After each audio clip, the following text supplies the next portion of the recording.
Bonsoir tout le monde. Alors, comme d'habitude, le petit extrait du livre de l'Évangile tel qu'il m'a été révélé de Maria Voltarta. Donc, Maria Voltarta, que je rappelle, est une mystique italienne qui est ici, qui a reçu des visions de Marie et de Jésus pendant la Seconde Guerre mondiale. Elle les a écrites et ils ont été retransmis. Elle les recevait tous dans le désordre parce que certaines visions étaient très difficiles et les éditeurs l'ont remis dans l'ordre. Il faut savoir qu'il y a 10 tomes. Il y a 10 tomes des évangiles et les visions commencent par je vois et des fois Jésus et Marie prennent la parole. Alors là, aujourd'hui je vous lis Jésus prend congé de Jonas que Simon le zélote pense à franchir, arrivée de Jésus à Nazareth. Voilà, aujourd'hui ce sera ça l'extrait que je vais vous lire. L'extrait date du 27 janvier 1945. À peine une lueur de lumière sur la porte d'une misérable cabane, ce serait lui faire trop d'honneur de la qualifier de maison. Jésus se trouve avec les siens, et Jonas, ainsi que d'autres paysans pauvres comme lui. C'est l'heure de l'adieu. « Je ne te verrai plus, mon Seigneur, demande Jonas. Tu as apporté la lumière à nos cœurs. Ta bonté a fait de ces jours une fête qui durera toute la vie. Mais tu as vu comment nous sommes traités? On prend mieux soin des animaux que de nous. On ne traite plus humainement les arbres. Ils représentent de l'argent. Nous ne sommes, nous, que des machines à procurer de l'argent. Et on nous exploite jusqu'à ce que nous mourions, à bout de force. Mais tes paroles ont été pour nous de véritables caresses, d'ailes angéliques. Le pain nous a semblé plus abondant et meilleur parce que tu l'as mangé avec nous. Ce pain qu'il ne donne même pas à ses chiens. Reviens le rompre avec nous, Seigneur. C'est seulement parce que c'est toi que j'ose le dire. Pour tout autre, ce serait l'offenser que de lui offrir un abri et une nourriture qui dédaigne le mendiant. Mais toi, Jésus prend la parole. Mais moi j'y trouve un parfum et une saveur céleste, parce que foi et amour y règnent. Je reviendrai, Jonas, je reviendrai. Pour ta part, reste à ta place, comme un animal lié au brancard. Que ta place soit à ton échelle de Jacob, et réellement les anges vont et viennent entre le ciel et toi, attentifs à recueillir tous tes mérites pour les porter à Dieu. Mais je viendrai vers toi pour élever ton âme. Demeurez, moi, tous fidèles. Ah, je voudrais vous donner une paix humaine également, mais je ne le puis. Il me faut vous dire, souffrez encore, et c'est douloureux pour une personne qui aime. Seigneur, si tu nous aimes, il n'est plus de souffrance. Auparavant, nous avions personne pour nous aimer. Ah, si je pouvais moi aussi voir ta mère. Ne t'inquiète pas, je te l'amènerai. Quand la saison sera plus douce, je viendrai avec elle. Ne t'expose pas à des châtiments inhumains, par hâte de la voir. Sache l'attendre, comme on attend le lever d'une étoile, de la première étoile. Elle t'apparaîtra à l'improviste, comme la première étoile du soir qu'on ne voyait pas et qui soudain scintille dans le ciel. Pense même que dès maintenant, elle répand mes dons d'amour sur toi. Adieu, vous tous, que ma paix vous protège contre les duretés qui vous angoissent. Adieu, Jonas, ne pleure pas. Tu as attendu tant d'années avec une foi patience. Je te promets maintenant une attente qui sera bien courte. Ne pleure pas, je ne te laisserai pas seul. Ta bonté a essuyé mes larmes d'enfant. Ma bonté suffit-elle pas à essuyer les tiennes? Oui, mais tu pars et moi je reste, mon ami, Jonas. Ne me laisse pas partir accablé par le poids de ne pouvoir te soulager. Je ne pleure pas, Seigneur, mais comment ferais-je pour vivre sans plus te voir maintenant que je te sais en vie? Jésus caresse encore le visage défait du vieillard, puis s'éloigne. Mais parvenu à la limite de la misérable cour, il ouvre les bras et bénit la campagne, puis s'éloigne. « Qu'est-ce que tu as fait » demande Simon. qui a remarqué ce geste inhabituel. J'ai imprimé un sceau sur toutes les choses pour que les démons ne puissent, en leur nuisant, nuire à ces malheureux. Je ne pouvais rien faire de plus. Maître, marchons un peu plus vite. Je voudrais te parler discrètement. Il se détache encore plus du groupe et Simon dit « Je voudrais te dire que Lazare a ordre d'employer l'argent pour venir en aide à tous ceux qui ont recours à lui au nom de Jésus. Ne pourrions-nous pas affranchir Jonas? Cet homme est usé et n'a plus que la joie de te posséder. Donnons-la lui. Quel travail peut-il encore accomplir ici? Libre, il serait ton disciple dans cette plaine, si belle et désolée.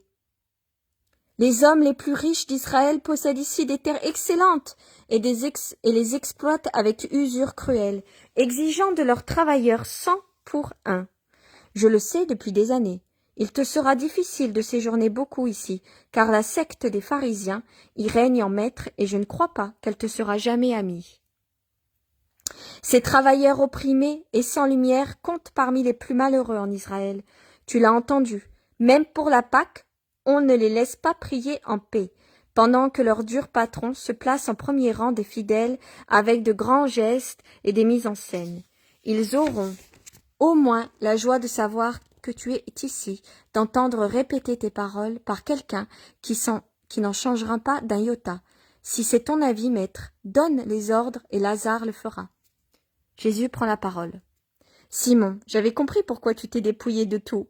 Les pensées de l'homme ne me sont pas inconnues, et je t'ai aimé aussi pour cette raison. En rendant heureux Jonas, c'est Jésus que tu rends heureux. Ah, comme il me pèse de voir souffrir les bons. Ma condition d'homme pauvre et méprisé par le monde ne me pèse pas que pour cette raison. Judas, s'il s'entendait, dirait « Mais n'es-tu pas le Verbe de Dieu? Ordonne, et les pierres deviendront de l'or, et du pain pour les malheureux. » Il reprendrait le piège de Satan. Je veux bien rassasier les affamés, mais pas comme Judas le voudrait. Vous êtes encore trop peu formés pour comprendre la profondeur de ce que je dis, mais je te l'affirme à toi. Si Dieu pourvoyait à tout ce que je te dis, je me suis trompée. Si Dieu pourvoyait à tout, il commettrait un vol envers ses amis. Il les priverait de la possibilité de se montrer miséricordieux, donc d'obéir au commandement de l'amour.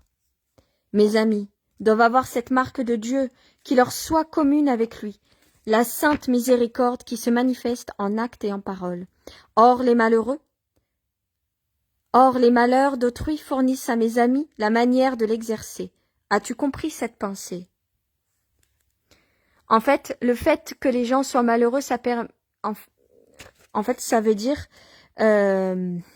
si Dieu pourvoyait à tout, si Dieu donnait tout, il n'y aurait pas de miséricorde. Et puis il n'y aurait pas d'évolution spirituelle, en fait. Si vous aviez tout, et ça dépend ce que vous appelez tout aussi pour vous, il n'y aurait pas de miséricorde. Simon prend la parole. Elle est profonde, je la médite et je m'humilie en comprenant combien je suis obtus et combien Dieu est grand. Lui qui veut que nous possédions tous ses attributs les plus doux pour nous appeler ses fils. Dieu se dévoile à moi dans ses multitudes perfections par toute la lumière que tu mets en mon cœur. De jour en jour, comme un homme qui avance dans un lieu inconnu, je développe la connaissance de cette réalité immense qui est la perfection qui veut nous appeler ses fils. J'ai l'impression de m'élever comme un aigle ou de plonger comme un poisson dans ces deux immensités infinies que sont ciel et la mer. Mais j'ai beau faire, je m'en touche jamais les limites. Qui donc est Dieu? Dieu est la perfection. Jésus prend la parole. Dieu est la perfection qu'on ne peut atteindre. Dieu est la beauté parfaite. Dieu est la puissance infinie. Dieu est l'essence incompréhensible. Dieu est la bonté insurpassable. Dieu est la compassion indestructible. Dieu est la sagesse incommensurable. Dieu est l'amour devenu Dieu. Il est l'amour. Il est l'amour, tu dis, que plus tu connais Dieu dans sa perfection, plus il te semble t'élever ou plonger dans les deux immensités infinies d'azur, sans ombre. Mais quand tu comprendras ce qu'est l'amour devenu Dieu, tu t'élèveras plus. Tu t'élèveras plus, ne plongeras plus dans l'azur, mais dans un tourbillon éblouissant des flammes, et tu seras aspiré par une béatitude qui sera pour toi mort et vie. Tu auras Dieu en ta totale possession quand, par ta volonté, tu seras arrivé à la comprendre et à le mériter. Alors tu seras établi en sa perfection. Ah, Seigneur, Simon est écrasé. Le silence se fait, on a rejoint la route, Jésus s'arrête pour attendre les autres. Quand le groupe réuni, Lévi s'agenouille. Je devrais te quitter, maître, mais ton service te fait une prière. Emmène-moi chez ta mère, celui-ci est orphelin comme moi. Ne me refuse pas ce que tu lui donnes pour que je voie le visage d'une mère. Viens, tout ce qu'on demande au nom de ma mère, je l'accorde au nom de ma mère. Jésus est seul. Il marche rapidement au milieu des oliviers, chargé de petites olives, déjà bien formées, le soleil proche de son crépuscule, darde ses rayons sur les frondaisons des arbres, précieux et pacifiques, mais n'arrive pas à faire filtrer que de rares rayons entre leurs branches serrées. En revanche, la route principale encaissée entre deux talus et un ruban poussiéreux d'une clarté aveuglante. Jésus marche en souriant. Il arrive sur un escarpement et sourit encore plus radieusement. Voilà Nazareth. Elle paraît trembler sur l'ardeur du soleil. Jésus descend plus vite. Il atteint maintenant la route sans plus se soucier du soleil. Son pas est leste. On dirait qu'il vole avec son manteau dont il protège la tête, mais qui se gonfle et se rabat à ses côtés, comme derrière lui. Le chemin est désert et silencieux. Jusqu'aux premières maisons, ici ou là, on entend s'élever une voix d'enfant ou de femme de l'intérieur des maisons, ou des jardins dont les frondaisons jettent leurs ombres jusqu'à la route. Jésus profite de ces taches d'ombre pour échapper à l'implacable soleil. Il tourne dans une ruelle à demi ombragée. Il s'y trouve des femmes groupées autour de la fraîcheur d'un puits. Elles le saluent, presque toutes de leur voix aiguë pour lui souhaiter un heureux retour. Paix à vous toutes, mais faites silence, je veux faire une surprise à ma mère. Sa belle-sœur est partie avec un broc d'eau fraîche, mais elle doit revenir. Elles sont restées sans eau. La source est à sec où l'eau se perd dans le sol brûlé avant d'arriver à ton jardin. Nous ne savons pas. C'est ce que Marie, femme d'Alphée, disait à l'instant. La voilà qui vient.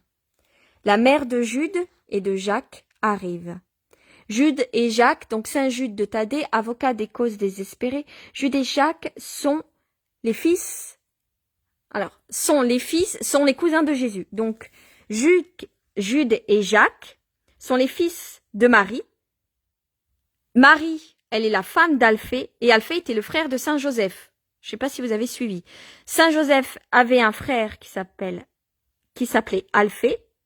Sa femme s'appelle Marie et ses fils s'appellent Saint Jude, de Thaddée, avocat des causes désespérées, et Jacques, qui sont les deux disciples de Jésus. J'espère que j'ai été claire. La mère de Jude et de Jacques arrive, une amphore sur la tête et une autre dans chaque main. Elle ne voit pas Jésus tout de suite et crie. Ça va plus vite comme ça. Marie est toute triste parce que ses plantes meurent de soif. Ce sont encore celles de Joseph et de Jésus, et on dirait que ça lui arrache le cœur de les voir se dessécher. Mais maintenant qu'elle va me voir, dit Jésus, en apparaissant de derrière le groupe. Excusez-moi, ça m'émeut à chaque fois.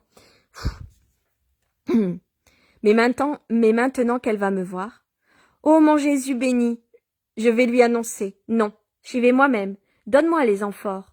La porte est entrebâillie, Marie est dans le jardin. Ah, comme elle va être heureuse. Elle parlait de toi encore ce matin. Mais venir avec ce soleil, tu transpires, tu es seule? Non, avec des amis. Mais je suis venue en avant, pour voir d'abord maman. Et Jude? Il est à Capharnaüm. Il y va souvent. Marie n'ajoute rien, mais elle sourit, tout en essuyant de son voile le visage baigné de sueur de Jésus. Les brocs sont prêts. Jésus en charge deux en équilibre sur ses épaules, en se servant de sa ceinture et prend la troisième dans la main. Il marche vite, arrive à la maison, pousse la porte et pénètre dans la petite pièce, qui paraît sombre quand on vient du plein soleil. Il soulève doucement le rideau qui ferme la porte du jardin et observe. Marie se tient debout près d'un rosier, tournant le dos à la maison, et elle s'apitoie sur la plante assoiffée. Jésus pose le broc par terre et le cuivre résonne en heurtant un caillou. « Déjà ici, Marie ?» dit la mère sans... Marie, donc c'est sa belle-sœur. Donc on a Marie, la femme d'Alphée, Marie, et Marie, la Vierge Marie. « D'ici, déjà ici, Marie ?» dit la mère sans se retourner.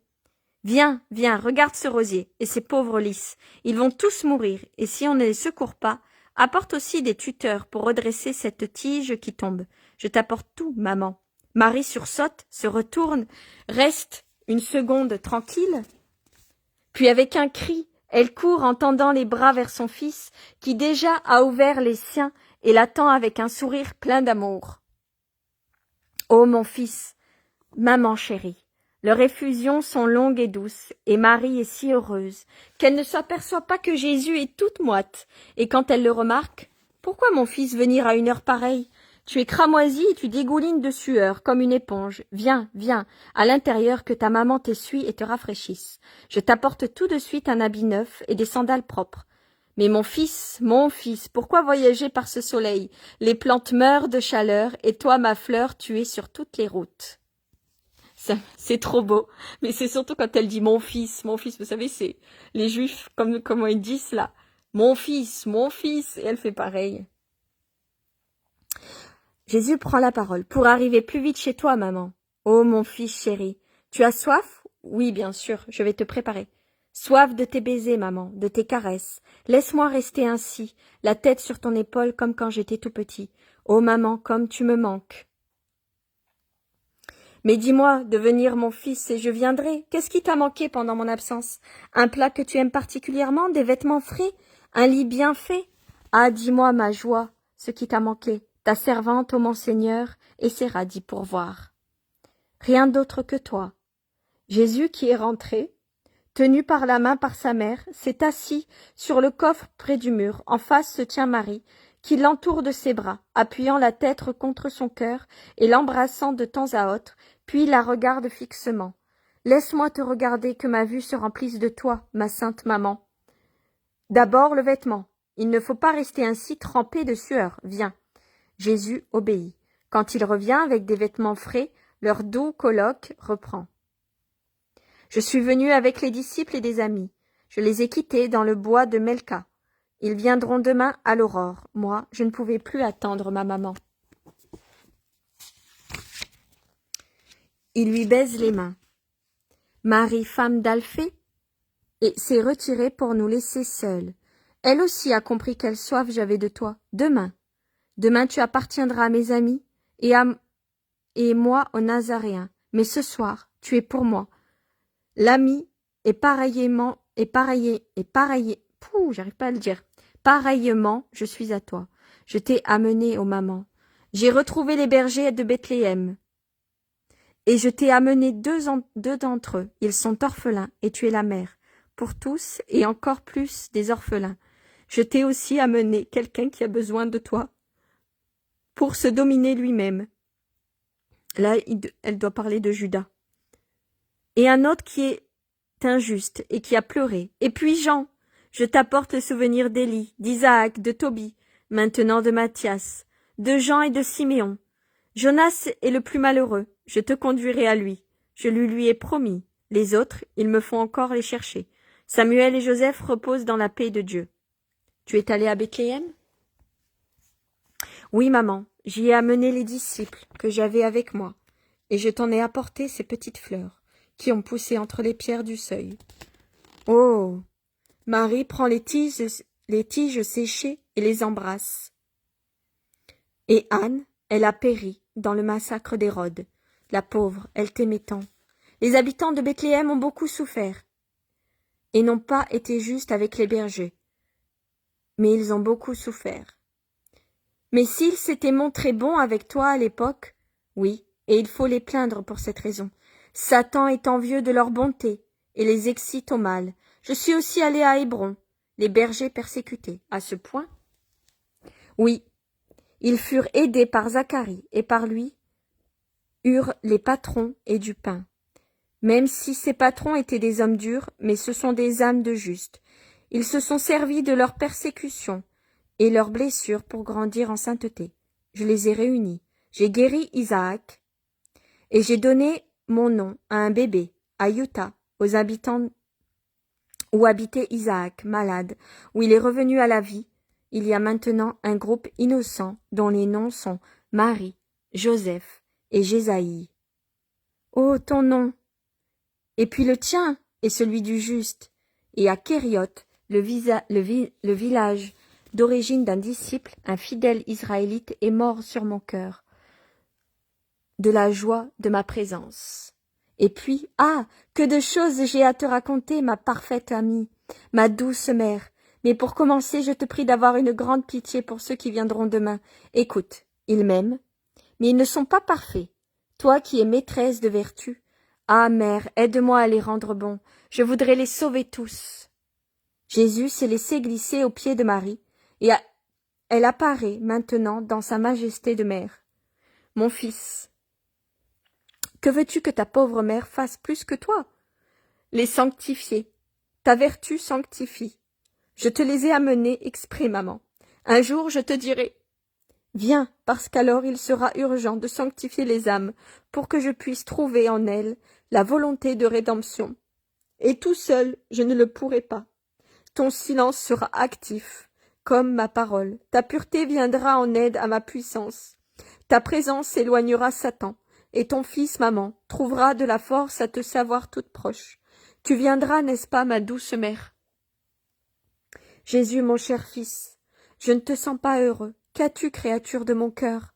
Le monde s'est montré dur envers toi? Non. Cela me soulage de le croire, mais oh oui, je viendrai, où tu veux, comme tu veux, quand tu veux, aujourd'hui même sous le soleil, sous les étoiles, comme dans le froid, et sous les ondées. Me veux-tu? Me voici. Non, pas maintenant, mais un jour, comme elle est douce la maison, et ta caresse. Laisse-moi dormir ainsi, la tête sur tes genoux. Je suis si lasse, je suis toujours ton petit enfant. Épuisé, Jésus s'endort réellement, assis sur la natte, la tête sur le sein de sa mère, qui, toute heureuse, lui caresse les cheveux.